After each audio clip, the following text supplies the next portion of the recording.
रामचरितमानस की इस कथा के क्रम में मैंने पिछले वीडियो में आपको रामचरितमानस का परिचय, इसके वक्ताओं के बारे में जानकारी और कैसे तुलसीदास जी ने अपने मन को कथा सुनाई, इन सब के बारे में मैंने आपको बताया।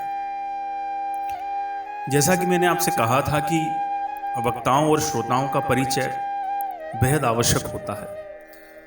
जब भी आप किसी कथा के समुद्र में प्रवेश करते हैं तो आपके लिए ये जानना बेहद आवश्यक होता है कि वो कथा जिन लोगों से जुड़ी हुई है उन लोगों का परिचय आपकी बुद्धि, आपके हृदय और आपके मन तीनों को संतुलित करने का कार्य करता है। अब सबसे पहले ये जानना बेहद आवश्यक है कि रामचरितमानस की कथा का प्रवाह क्या है। पिछले वीडियो में आप ये समझ गए कि महादेव, पार्वती, काकभुशुंडी, गरुड़, भरद्वाज, याज्ञवल्क्य, तुलसीदास जी अपने मन को। लेकिन जो रामचरितमानस की शुरुआत है, जो कथा के क्रम में जब हम जाते हैं तो याज्ञवल्क्य और भरद्वाज के संवाद से प्रसंग शुरू हो रहे हैं। प्रसंगों की जो शुरुआत है उसमें सबसे पहला वक्ता याज्ञवल्क्य को बनाया गया है। तुलसीदास जी लिखते हैं कि 12 वर्षों के बाद प्रयागराज में जब कुंभ का अवसर आया तो बड़े बड़े संतों ने 1 महीने तक वहां प्रवास किया। तहां होई मुनि ऋषय समाजा, जाहि ज मंजन तीरथ राजा, मज्जहि प्रात समेह उछाहा, कहहि परस्पर हरिगुण गाह।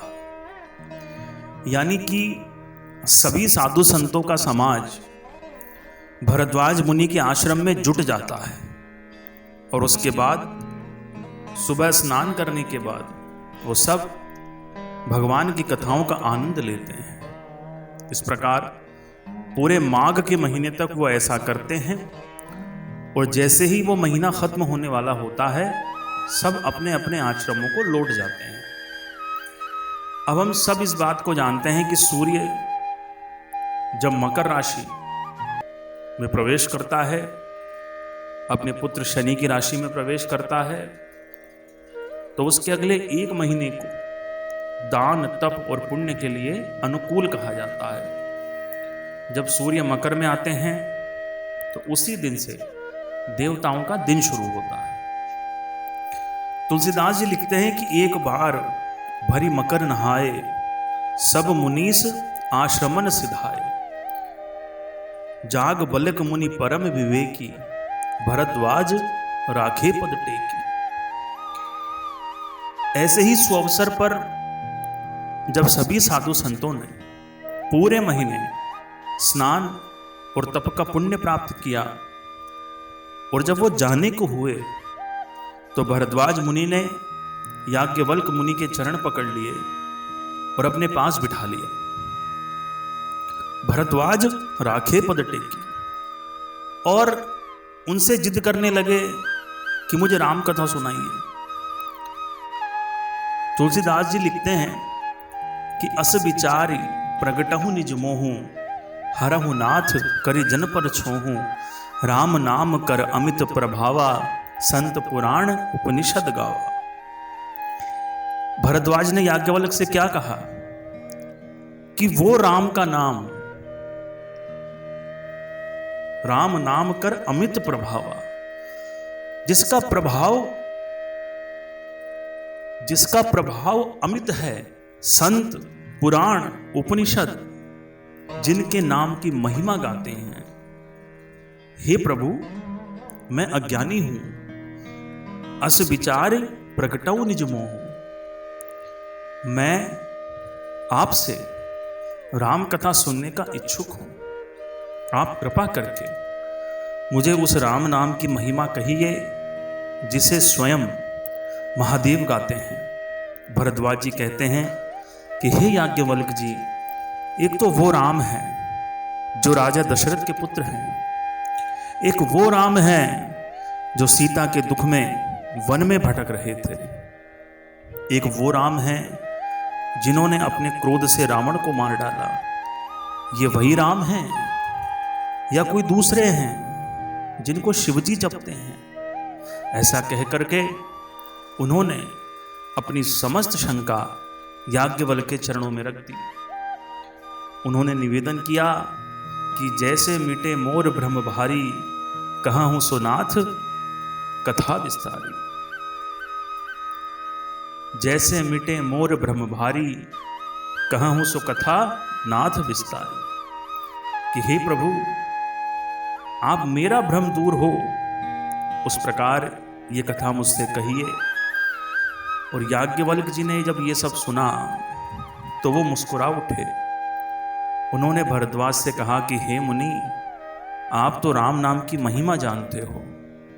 राम भगत तुम मन कर्म वानी, चतुराई तुम्हारी मैं जानी। याज्ञवल्क्य जी मुस्कुराते हुए कहते हैं भरद्वाज से कि अरे भरद्वाज, तुम तो मन से, वचन से, कर्म से राम के भक्त हो। तुम ऐसा कैसे कह सकते हो कि तुम राम को नहीं जानते? लेकिन मैं तुम्हारी चतुराई को समझ गया हूं। इस जगत के कल्याण के लिए, इस लोक कल्याण के लिए तुमने मुझसे राम कथा कहने का जो ये निवेदन किया है, तुम चाहते हो मैं इस रामचरितमानस को तुमसे कहूं, मैं गाऊं, तो भरद्वाज मैं कहूंगा, मैं इस राम कथा कहने को तैयार हूं। तुलसीदास जी लिखते हैं, महामोह महिशेष विशाला, राम कथा कालिका कराला। राम कथा शशि किरण समाना, संत चकोर करहीं जही पाना। जो भारी अज्ञान है मनुष्य का, इन भौतिक विषयों में पढ़कर, भौतिक सुख संपदाओं को सत्य जानकर, अपनी इंद्रियों के सुख को सत्य जानकर, धन संपत्ति आदि के लोभ को सत्य जानकर, जो अज्ञान मनुष्य की बुद्धि में पैदा होता है वो महिषासुर के समान है। और ये जो श्री राम की कथा है वो माता काली के समान है, जो उस अज्ञान रूपी महिषासुर का नाश करती है। राम कथा शशि किरण समाना, राम कथा तो सुंदर चंद्रमा की किरणों के समान है। संत चकोर करहीं जही पाना, जिसे संत रूपी चकोर सदा पान करते हैं। और ऐसा कहते हुए अंततो गत्वा वो रामचरितमानस की कथा में प्रवेश करते हैं। और इसके बाद सबसे पहले महादेव और सती की कथा आती है, जो कि रामचरितमानस का मूल भी हम कह सकते हैं। रामचरितमानस के मूल में शिव सती की कथा है। ये प्रसंग बहुत भावुक करने वाला प्रसंग है। उसी के बाद सती माता पार्वती के रूप में जन्म लेती है, राम कथा सुनने की जिज्ञासा प्रकट करती है और संपूर्ण राम कथा फिर उसी क्रम में आगे बढ़ती है। आज इस वीडियो में बस इतना ही। अगले वीडियो में आपसे फिर मुलाकात होगी।